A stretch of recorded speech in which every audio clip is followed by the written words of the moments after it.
Chapter 8, My Not-So-Sweet Home Turns Sour and Bitter. 1. Seeing my status in my parents' heart through a fight with schoolmates.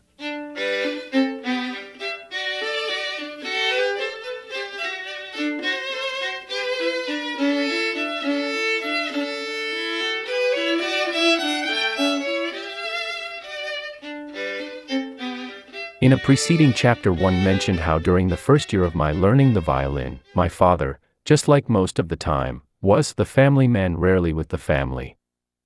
He was still at the May 7th cadre school being reformed, for better or worse. Therefore, at home was only the family woman and we 3 kids. As I also wrote, I always wanted to be number 1 at home. Unfortunately, Danson seldom took my provocation bait, and even if he did, it always resulted rather quickly in, to win or to lose is a common occurrence to fighters, a Chinese proverb for losers to excuse themselves. Although I do have a younger brother, that little monkey had a powerful backer supporting him. Whenever I laid a finger on him, Mom always punished me by beating my flesh and hurting my feelings. That continuous abuse made me feel I was not being treated fairly at home. Therefore, home to me had never been very sweet. My not-so-sweet home took a turn for the worse, becoming sour and bitter from my physical fights with schoolmates. In Chapter 5 I introduced my middle school as a former girls' school. We were historically the first boys to attend that school. There were only 6 boys out of the 30 students in our class, and half of the 6 were girlish. On the other hand, the class next to us not only had more boys, but each of them were like tigers, like lions, and they all lived on the same street. They soon became the overlord gang of the school. One day, without knowing why, my male classmate Jiang had a quarrel with the boys in the next class. That group of tigers and lions incredibly chased Jiang up to our classroom. Watching, Jiang was punched and kicked severely as all the male classmates backed away in fear, leaving the girls desperately trying to moderate the violence with words. At this point, one of my female classmates, Oh Yangmin, shouted at her boy classmates, "Come on, how can you guys watch our classmate get beaten? Where are your balls?" I know where their balls were, all pressed tightly between their legs. Mine too were between my legs but not pressed as I squatted at a toilet. Oh Yangmin had the nickname Tomboy. She showed braveness at this key point. Her shouting encouraged the boys. They tried to stop the fight, but it ended before doing so as nobody took the lead. Seeing the boys pressing their balls even more tightly, Oh shook her head and rushed forward into the crowd herself, but was blocked by another female classmate, Yu Bing. Yu was our class flower, the prettiest girl in the class. She looked delicate, fragile, and unobtrusive, but beyond everybody's expectation, her bell-ringing voice sounded. "Stop." Do you believe that? The gang stopped and watched as the flower poked her way into the crowd to help classmate Jiang stand up from the ground. She instantly won a burst of acclaim.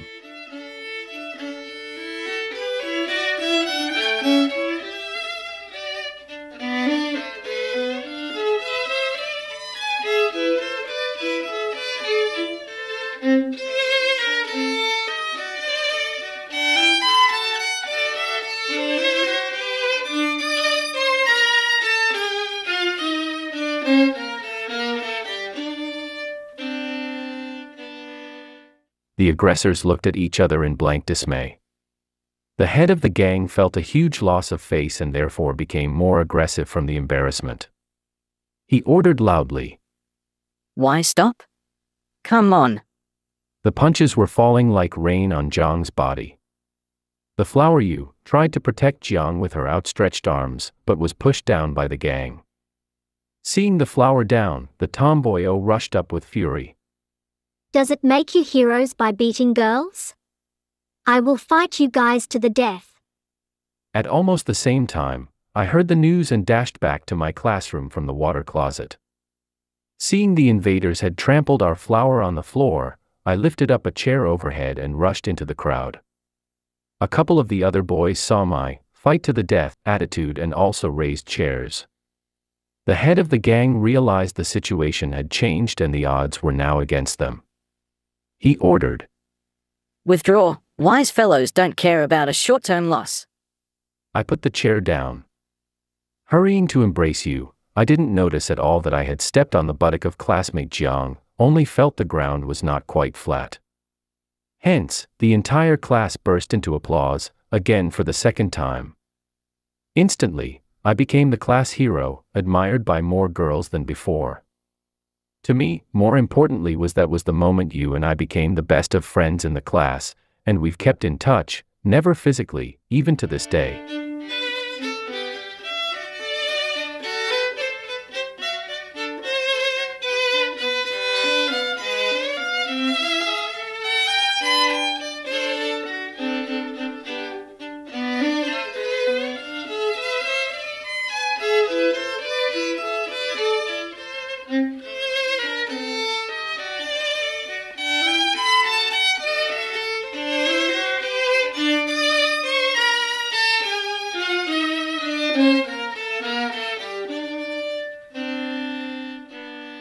Despite all of this, the conflict wasn't over. On that day after class, the gang was waiting for me outside the school entrance. The cruel strikes and severe kicks. I still feel pain when I recall it. I remember the only words I said to them repeatedly were, I have an elder brother and he won't let you get away with this. Mentioning my elder brother was evidently my consolation, since how could it be possible for my gentle, kind-hearted brother Danson to fight, especially for my problems. Back home, Mom was very upset to see my ripped pants, instead of my deformed face and colorful body. You are the only troublemaker in this family. You see, you made 2 holes in your new pants that I made only 2 years ago. Today your father will come home. You talk to him yourself. Almost a year since I saw my father last and he chose this moment to come home, must be God's will. I purposely did not clean my wound in order to make him feel pain and sympathy for me.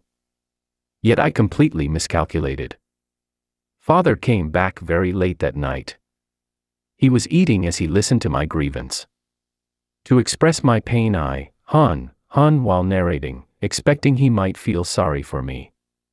But all my efforts seemed to be in vain, as he had no response throughout my entire story, only one sentence at the end. You are troublesome. Your flesh and blood has been abused. You do not help me, but criticize. Are you really my father? I queried. What can I do to help you? Go to your school to fight with your schoolmates? Children fighting with each other is a common matter, that happens all the time. Ask your mother to write a letter to your school tomorrow. Only the school authority can deal with such matters. Father put his chopsticks on the bowl, meaning the issue was concluded. You don't help me now, wait until you are old, on whom can you rely? I rumbled to threaten him. Father, sneered. He took off his glasses, wiped them clean, put them back on his nose and stated very seriously. When I'm old, I will not need to rely upon you. I don't need to rely upon anyone. I'm a Communist Party member. I can only rely upon my party, the great, glorious and correct party. Since I joined the party, I have wholly committed myself to it. I do nothing else at all except what the party asks me to do. Did your party ask you to manufacture so many children and ask you not to take care of them? I assailed him. That's right. Mom chopped in. It was the party that called to have as many children as possible, for the sake of war. At that time every woman wanted to be a heroic mother. More people, greater strength, as it says.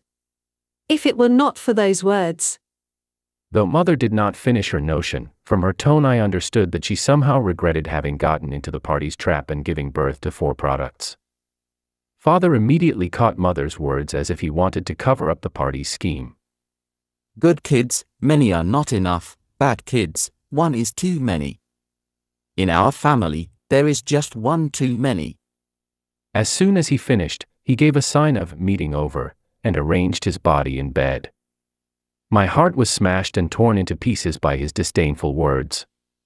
Compared with that, The pain from my wounded body became insignificant. I loudly roared at him. I swear I will overthrow your dogshit party. I want you and your nonsense party to realize what a great mistake you people have made having manufactured me as the one too many. At that time I found no other way to pour out my emotions but to fiercely curse his party, that so-called great, glorious, correct and everlasting party. Seeing me sorely enraged, the old man revealed his satisfaction as the winner with a quiet sneering "ha," followed by a yawn and then turning his back to me. When I was about to leave him, he soliloquized. Overthrow my party? Hen. The Chinese Communist Party can never be overthrown, unless it falls down itself. Soon after that he fell down horizontally in his bed.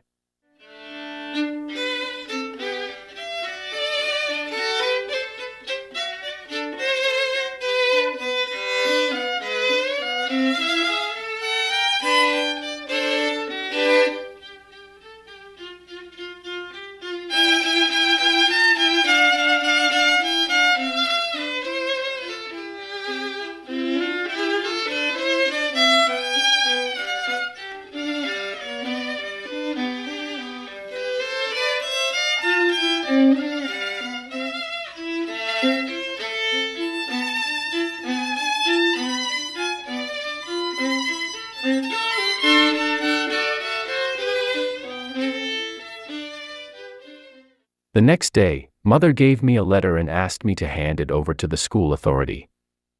I really didn't want to go to the school. To be more precise, I really dared not go to the school.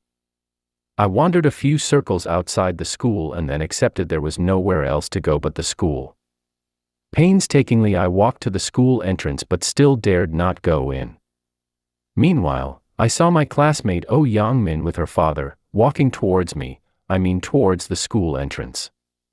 She looked just like me, with a swollen face and colorful arms, most probably legs too. Are you two being beaten? Oh looked at me in surprise. All right, let's go tell the workers' propaganda team together. The workers' propaganda team was the authority in all Chinese schools at that time. I learned I was not the only one beaten by the gang. Oh's father was a worker, the highest class rank in Chinese society during the era. Immediately, I felt to have caught a powerful ally. I took my mother's letter from the school bag and held it in my hand, vigorously following them to the school administration office. On the way I made a chance to boast to Oh, my father also wanted to come with me. It was I who stopped him, because I knew he had an important meeting to attend. Before I even finished my hot air, my face turned hot, hot enough to burn an egg, hotter than being beaten the day before.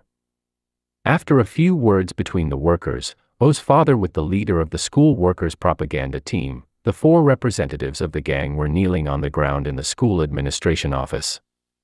The leader of the workers' team asked the 4 boys what social class their families were. 3 out of the 4 were from workers' families, only 1 from a right-wing family. Right-wings were anti-revolutionaries. Instantly, the leader of the workers' team slapped the face of the right-wing family boy twice. An old worker simply removed one of his shoes and whipped the boy's back repeatedly. How dare you beat a working-class junior? The other 3 boys were scared to death. To use violence against violence, that was the sort of education the workers taught us. Unfortunately, I don't think that was the workers' patent, as my mom also did that to me to stop me abusing my baby brother. Doesn't this also apply to world politics? Though I was gloating in the beginning, soon I couldn't stand the fact that adults were beating a teenager, especially when I remembered Teacher Lee's voice, love and forgiveness. I subconsciously raised my right hand, the hand with my mom's letter, to show my opposition. Classmate O noticed the letter and asked, "What's in your hand?" I quickly scrunched the letter into a paper ball, stalling, "You mean this?" "Nothing, just some paper, for the toilet." While I was saying those words, I was very jealous of my classmate Oh Young-min, envying her to have a father willing to protect her. The gang of 4 was brought to our classroom to admit their guilt and forced to apologize. When Oh and I went into the classroom, we received a huge welcome of applause, like heroes. But there was one classmate who didn't applaud. That was Yubing. She not only did not applaud, but did not even show her face, instead bending her head to the table the whole time. When the lesson was over, I went to talk to Yubing and found that she also had a panda eye. Oh, rushed to ask her, "Why don't you ask your father?" Yubing turned her face away from us to avoid the question. Her blood brother, or should I say, blood sister Wang Xiaoan stopped us from further questioning. Later, she told us Yubing was from a capitalist class family and her parents were executed by the proletariat class a long time ago. Yu was brought up by her maternal aunt. She had always been a good, sensible girl. No matter what happened, she would always keep it to herself, never wanting her aunt to worry about her. Though I really felt sorry for Yubing, still I thought I was worse off. After all, there was nothing you could do about the fact that she had no father, yet I did have a father, but there was no difference from being without, in fact it was worse. That makes a big difference between Yubing and me.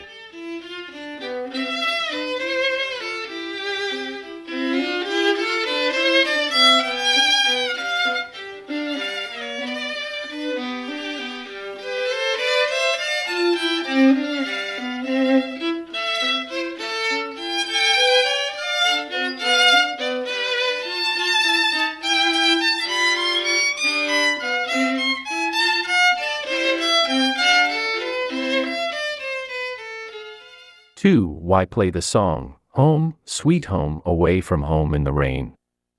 A direct conflict between father and I because of the violin. My father stayed home for a few days.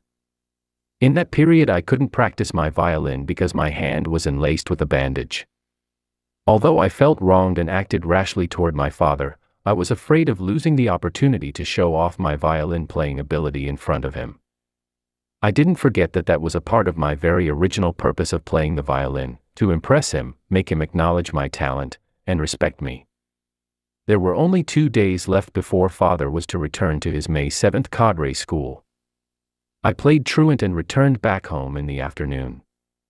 I took the gauze off of my hand and endured the pain, trying to practice an old European folk song, Home, Home, Sweet Home.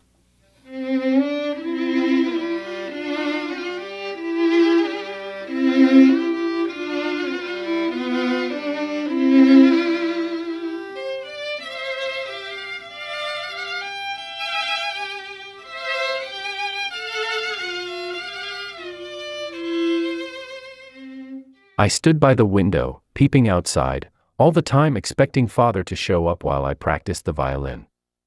A surge of satisfaction gushed from my heart when I imagined the surprised face of my father.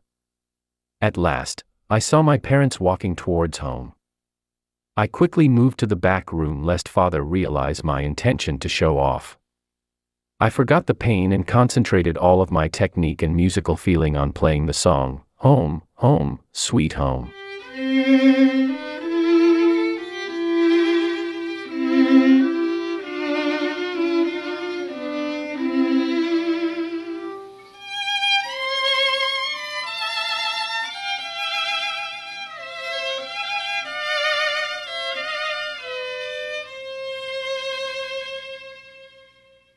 Perhaps I was too excited, I could not keep my bow from trembling. I dreaded so much the thought of being laughed at by him. The door, pang, pushed open. Hastily I asked to be excused. I didn't do well. I'll do it again. My father was certainly surprised, though not in the way I had hoped. He did not praise me, nor criticize me, but uttered very seriously with his eyebrows wrinkled. What nonsense are you doing? Not nonsense. I was still in my intoxicated mood. It's a European song called Home. What sweet home? Father didn't wait for me to finish my explanation. Obviously he wanted me to know that he knew the title, Home, Home, Sweet Home. Then he fixed his eyes on my hand-copied violin method Homen on my bed. Just then, I started to realize that this thing could go wrong. I used my buttocks to cover the Homen by sitting on it. But that was too late. Father not only seized the Homen, but also found the music records I picked up from Teacher Lau's trash dump. Father quickly glanced at all of the things and jawed. Where did you get all this rubbish from? Mozart, Beethoven, Liszt, Tchaikovsky, all the bourgeoisie nonsense. Originally I wanted to impress my father, but now was being impressed by my father. Since he could recite so many great names so smoothly, he should be bourgeoisie enough himself. Am I wrong? Father took my handwritten copy of Hohmann and the records to the front room and slammed them down on the dining table like booty. Oddly, his anger was not towards me, but directed at my mother. He demanded, Look what he's doing at home. Why haven't you done anything to stop him? Mom looked unconcerned. She replied, He never listens to me. What could I do? I know it's noisy. The neighbors complain a lot. But he's a member of the school Mao propaganda team. His playing the violin, has not cost the family that much. Why not let him be? Comrade. Father paused, perhaps not finding the appropriate vocabulary to criticize Mom, if there were any. He swallowed his mouthful of phlegm, changed posture, and continued his bureaucratic jargon. Money, money, all you know is money. Where has your class consciousness gone? Father started to turn the pages of my handwritten Hohmann. Look what, Aida, Carmen, Serenade? How could he learn all these if no one taught him? This is the new tendency of class struggle happening in our family, and it is a concrete phenomenon of capitalism fighting with us for the next generation. All right. I'm no good at educating him. I entrust you to do the job, totally, entirely and completely. He is your son too. Mom poured out her chagrin. You are never home. I have to work and at the same time take care of the kids, all of them. They're eating, drinking, shitting, sleeping and going to school. When have I got the time to look at his bean sprouts, or as he says, music notes? Now you are home. You do whatever you want. Mom's speech shut Father up. Therefore he diverted his spear, pointing it directly at me. Very sternly he interrogated me. Give me a black or white answer. Where is this rubbish from? From a rubbish place? I pretended. The old ginger is always more spicy than the young. By the end, Father found out the Hohmann was from Ma Xiao Mao and the records were from Teacher Lao. He wrapped the Hohmann and records up together with a few used newspapers and was about to walk out. Where are you going? It's supper time. Mom tried to stop him. This is far more important than eating. Father said to Mom and then to me. You, come to the school together with me. I'm not going at supper time. There is nothing more important than eating. The good health is the capital of revolution, our representative Chuan always reminds us. I rejected my father. Ladies and gentlemen, think of that. When I was beaten, he, as the strongest man in the family, refused to go to school in my defense, but now he wanted to go to my school to accuse me because I played the violin. What on earth was this? Of course this is what I'm thinking today, while at that moment I thought nothing but to protect my Hohmann and records. I stepped toward Father and scrabbled to release my treasures from his hands. Father was not in the mood to contend with me like someone of my age would be. He released my treasures and left. Go with your father and take the chance of also sorting out the fight with your schoolmates with your school authority. Mother ordered me. No, I'm not going. I obstinately back-talked. You, troublemaking son, you, stubborn little devil. Mother's pinching and beating on my wounded body turned those spots from blue to red again. Far worse was when she started to grab my treasures out of my hands. To me, being beaten by Mother was an everyday meal that I was very much used to, but to take my music away from me was something absolutely intolerable. Mother made her best endeavor to pull my Hohmann. I desperately clung to it, not letting go. During the dire struggle, Mother lost her balance and toppled over, her hands still gripping my music book. Danson quickly went to help Mom stand up. My 8-year-old baby brother rushed out shouting loudly towards Father. Baba, Come back, the number 2 is beating mother. Seeing father was turning, the baby swooped in on me like a little lion, opening his mouth and biting my arm. Both of my hands were employed as they tightly held my music book. I had no extra hand to fight with the lion, all I could do was try to get his teeth off by swinging my arm. The result was just the opposite. The more I swung, the more painful it was. So I had no alternative but to go to my last resort. However, regardless of how hard I kicked, the baby lion would not take his teeth off me. Meanwhile, father strode in. He asked mother to let go of her grip and helped her sit by the table. He then ordered the little lion to release his weapon and embraced him for standing by his mother. Then, he took my music treasures from my hands with a sudden force and smashed them on the ground. You, get out, our family doesn't have such a son. Father shouted heavily as he pushed me towards the doorway. Mother took this opportunity to pick up my hand-copied music notes and tear them page by page. That sound was simply worse than a knife cutting my heart out. Just as I was pushed out of the house, I heard the smashing sound of my records. That sound too, just like a bomb blowing up inside my body. I was outside of my home away from my family, peeping through the window and saw my baby brother bringing the bedwetting basin. Mom put all the torn pieces into the basin. Father lit a cigarette with a match, and quickly passed the leftover burning match to Mom. Mom did not catch it but rather pushed Father's hand. The match dropped into the basin, instantly, a red terror growing.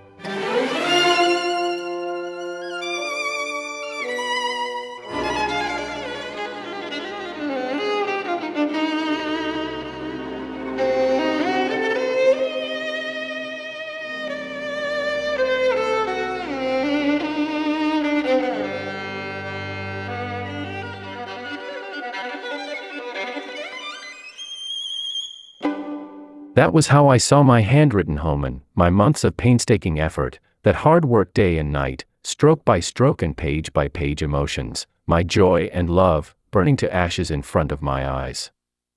I yelled with all my strength. Stop. Don't. But nobody heard the sound but me as I bit my lip so tightly it started to bleed. My brother Danson witnessed the whole process. He was in a state of shock and stood there with his mouth half open. I waved my hand to him, the only person in my family I might turn to for sympathy. Danson took my hint and quietly moved to the back room. I quickly ran to the back door. Without asking, Danson opened the back door with my violin in his hands. You come in now, you will be dead. Take your stupid thing and run. Before I could even show my appreciation, Danson shut the door with an angry sentence. They burned my foreign folk song 200 book too. All your fault. I held my violin and ran straight to the Xiangjiang River. The flowing river water brought me back to my childhood. I could hear my Uncle Din's out of tune singing with the wrong lyrics, "The eastern sun is declining down the western hill." I could also hear my aunts calling, "Danjio, the supper is ready." Talking about supper, a band started to play in my stomach and sour water gushed into my mouth. It started to rain. I'm not making a movie. The rain really poured down, and was getting heavier and heavier. Though I was very cold, I had to take off my overcoat to wrap up my violin. I hid myself under the extended eaves of a storehouse. To suffer from cold and hunger, under a roof to cover my head, was a literal and vivid depiction of my situation. It turned to complete dark. The rain was getting gradually weaker. I left the riverbank and walked subconsciously toward home. If you could go back, why run out in the first place? A voice asked me. If not home, Where else could I go? I replied to that voice, rascally. When I reached the railway where I used to practice my violin near home, I stopped. Not because I was too tired, but too afraid, and of course, did not want to lose face. Looking at the faint light from that home window, I was trembling from incomparable cold. The rain finally stopped. I sat on a railway track and my rain-soaked body began to feel the pain of my schoolmates' punches, Mom's nail marks and little brother's bite marks. I needed to do something to anesthetize my body. I opened my violin case. With my shivering hands I played the unfinished song, Home, Home, Sweet Home.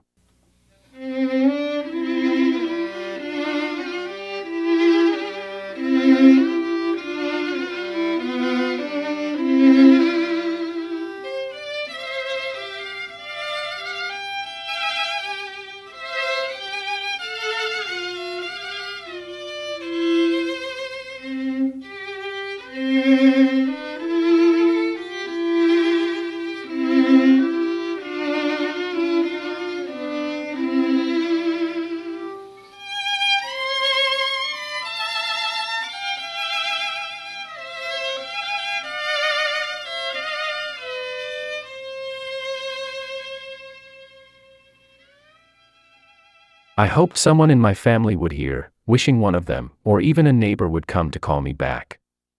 A tiny little call in the distance would be enough. I extravagantly imaged my returning home to a bowl of steaming hot noodle waiting for me. If so, I would certainly put in more peppers and an extra spoon of lard. Please don't laugh at me. I had just turned 15, a boy at his awkward age. When I write this section today, my heart bleeds again from these old wounds. But please, save your tears for later. On that night, I waited and waited. The dream of someone calling me back never did happen. I held my violin and lay my head on a pillow, on a rail. Slowly I brought myself into a dreamland.